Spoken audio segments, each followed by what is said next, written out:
Hi friends, welcome to Karanya's kitchen. Karanya's కిచెన్లో ఈరోజు వీడియోలో గోధుమ పిండితో రోడ్ సైడు బండి మీద అమ్మేలాంటి చల్ల పునుగుల్ని ఇంట్లోనే ఎలా తయారు చేసుకోవచ్చో చూపించబోతున్నాను. అండ్ దాంతో పాటుగా టమాటో చట్నీని కూడా ఎలా తయారు చేసుకోవచ్చో చూపిస్తాను. చాలా బాగుంటుంది రెండింటి కాంబినేషన్. ఇప్పుడు వీటిని ఎలా తయారు చేసుకోవచ్చో వీడియోలోకి వెళ్ళి చూసేయండి. ముందుగా చల్ల పునుగుల్ని ప్రిపేర్ చేసుకోవడానికి పిండిని కలుపుకోవాలి. అందుకు ఒక గిన్నెని తీసుకుని అందులోకి 1.5 కప్పు వరకు గోధుమ పిండిని వేసుకోండి. తర్వాత ఇందులోని 1/4 కప్పు అంతా పెరుగును కూడా వేసుకోండి. ఇక్కడ మీరు తీసుకునే పెరుగు అనేది పుల్లటి పెరుగు తీసుకున్నారంటే టేస్ట్ చాలా బాగుంటుంది. తర్వాత ఇందులోకి మీ రుచికి తగినంత ఉప్పును కూడా వేసుకోండి. తర్వాత 1 టీ స్పూన్ అంతా జీలకర్ర వేసుకోండి. తర్వాత 1/4 టీ స్పూన్ అంతా వంట సోడాను కూడా వేసుకోండి. ఇప్పుడు ఈ పెరుగు అనేది పిండిలో చక్కగా కలిసేట్లు ఫస్ట్ ఒకసారి చేత్తో బాగా కలుపుకోండి. ఇలా రెండు కూడా చక్కగా కలిసేట్లు కలుపుకున్న తర్వాత ఇందులోకి కొద్దిగా నీళ్ళని పోసుకుంటూ పిండిని కొంచెం స్టిఫ్గానే కలుపుకోవాలి. ముందే నీళ్ళు ఎక్కువ పోసారంటే మనకి కన్సిస్టెన్సీ అనేది లూజ్ అయిపోతుంది అండ్ పునుగులు అనేవి నూనె ఎక్కువ పీల్చేస్తాయి. కాబట్టి ఎక్కువగా నీళ్ళు పోసుకోవద్దు. కరెక్ట్గా 1/4 కప్పు నుంచి 1/2 కప్పు వరకు పడతాయి, చూసుకుని పోసుకోవాలి.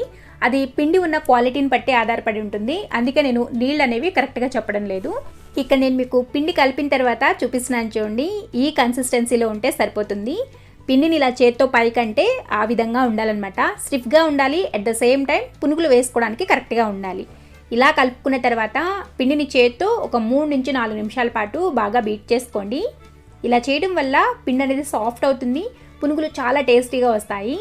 ఇలా బీట్ చేసుకున్న తర్వాత దీని మీద ఒక మూతను పెట్టుకుని ఒక 3 నుంచి 4 గంటల పాటు పక్కన పెట్టుకోండి.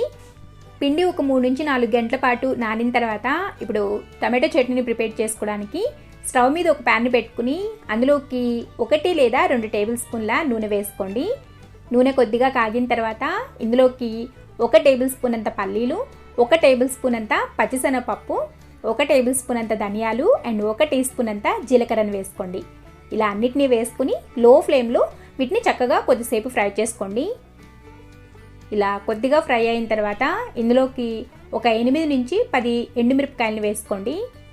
ఇలా ఎండుమిర్చి వేసుకుని ఈ లో టు మీడియం ఫ్లేమ్లోనే వీటిని కొద్దిగా అలా ఫ్రై చేసుకోండి. ఎండుమిర్చి చక్కగా ఫ్రై అయ్యేంత వరకు ఫ్రై చేసుకుంటే సరిపోతుంది. ఇలా ఎండుమిర్చి అనేది చక్కగా ఫ్రై అయిన తర్వాత ఇందులోకి 4 మీడియం సైజ్ టమాటోల్ని ఈ విధంగా బారుగా కట్ చేసుకుని వేసుకుని వీటిని మీడియం టు లో ఫ్లేమ్లో మధ్యలో కలుపుకుంటూ మూత పెట్టుకుని ఆ టమాటో ముక్కలు అనేవి కొద్దిగా మగ్గేంత వరకు ఉడికించుకోండి. మరీ మెత్తగా అవ్వాల్సిన అవసరం ఏం లేదు, లైట్గా మగ్గితే సరిపోతుంది. ఇక్కడ నేను మీకు టమాటో ముక్కలు మగ్గిన తర్వాత చూపిస్తున్నాను చూడండి. ఈ విధంగా మధ్యలో అలా గెరిటితో నొక్కుంటూ ఉన్నారంటే తొందరగా మగ్గిపోతాయి. ఇలా మగ్గిన తర్వాత ఇందులోకి ఒక రెమ్మ చింతపండుని కూడా వేసుకుని స్టవ్ ఆఫ్ చేసుకుని ఒకసారి కలుపుకుని వీటిని పూర్తిగా చల్లారనివ్వండి. ఇవి పూర్తిగా చల్లారిన తర్వాత ఇప్పుడు ఒక మిక్సీ జార్ని తీసుకుని అందులోకి ముందుగా ఫ్రై చేసి పెట్టుకున్న వీటన్నిటిని కూడా వేసుకుని తర్వాత ఇందులోకి ఒక 3 లేదా 4 వెల్లుల్లి రెమ్మల్ని వేసుకోండి. వేసుకున్న తర్వాత మీ రుచికి తగినంత ఉప్పుని కూడా వేసుకోండి. తర్వాత కొద్దిగా కొత్తిమీరని వేసుకోండి. మీ దగ్గర ఉంటే వేసుకోవచ్చు, లేదంటే స్కిప్ చేసేయచ్చు, ఇది పూర్తిగా ఆప్షనల్. ఇప్పుడు వీటన్నిటిని కూడా కలిపి ఈ విధంగా మెత్తగా గ్రైండ్ చేసుకోవాలి. చూసారు కదా, ఇలా ఫైన్గా గ్రైండ్ చేసుకోండి. అవసరం పడితే కొద్దిగా లైట్గా వేడి నీళ్ళని పోసుకొని గ్రైండ్ చేసుకోండి. ఇప్పుడు ఈ చట్నీకి తాలింపుని పెట్టుకోవడానికి ముందుగా మనం ఫ్రై చేసి పెట్టుకున్న ప్యాన్నే పెట్టుకుని 1 టీ స్పూన్ అంత నూనె అండ్ కొద్దిగా చాయ్ మినపప్పు, కొద్దిగా ఆవాలు, కొద్దిగా జీలకర్ర, ఒక రెమ్మ కరివేపాకు వేసుకుని లైట్గా మీడియం టు లో ఫ్లేమ్లో తాలింపుని ఫ్రై చేసుకోండి. ఆ తాలింపుని తీసుకెళ్ళి చట్నీలోకి వేసుకోవడమే. చూసారు కదా, చట్నీ అయితే రెడీ అయిపోయింది. అండ్ ఇప్పుడు చల్ల పునుగులు ప్రిపేర్ చేసుకోవడానికి ముందుగా కలిపి పెట్టుకున్న పిండిని తీసుకుని చేత్తో 1 నిమిషం పాటు బాగా బీట్ చేసుకోండి. బీట్ చేసుకున్న తర్వాత చల్ల పునుగుల్ని ప్రిపేర్ చేసుకోవడమే. చాలామంది నేను లాస్ట్ టైం మైదా పిండితో చల్ల పునుగులు చేసినప్పుడు అక్క మీకు వచ్చినట్లుగా పొంగలేదు, మాకు గట్టిగా వచ్చేసాయి అన్నారు. అలా వచ్చినాయి అని అంటే ఒకటే గుర్తు, మీరు వేసుకున్న వంట సోడా సరిపోలేదు అని అర్థం. కొద్దిగా వంట సోడా వేసుకుని ఆ వంట సోడా మీద 1 టీ స్పూన్ అనే నీళ్లు పోసుకుని ఒకసారి కలిపి వేసుకుని చూడండి, పర్ఫెక్ట్గా వస్తాయి. సో ఇప్పుడు ఈ చల్ల పునుగులు వేసుకోవడానికి స్టవ్ మీద ఒక బాండీని పెట్టుకుని అందులోకి డీప్ ఫ్రైకి సరిపడినంత నూనెను పోసుకోండి. నూనె కాగిన తర్వాత చేతిని ఒకసారి నీళ్ళతో తడి చేసుకుని ఫస్ట్ కొద్దిగా ఒక డ్రాప్ వేసుకుని చూడండి. పిండి అనేది పైకి పొంగుతున్నాయి అంటే నూనె కాగిపోయినట్లే. తర్వాత కొద్దిగా ఇలా చిన్న పునుగుల్లాగా వేసుకోండి, టేస్ట్ బాగుంటాయి. పెద్ద పునుగుల కన్నా ఇలా చిన్న చిన్నగా వేసుకున్నారంటే లోపల దాకా ఫ్రై అవుతాయి, టేస్ట్ కూడా చాలా బాగుంటాయి. అండ్ పునుగులు వేసుకునేటప్పుడు ఫస్ట్ చేతిని ఒకసారి నీళ్ళతో తడి చేసుకోండి. ఆ తర్వాత పిండిని సైడ్ నుంచి తీసి ఈ విధంగా పునుగుల్లాగా వేసుకోవడమే. అండ్ ప్రతిసారి చేతిని తడి చేసుకోవాల్సిన అవసరం ఏం లేదు.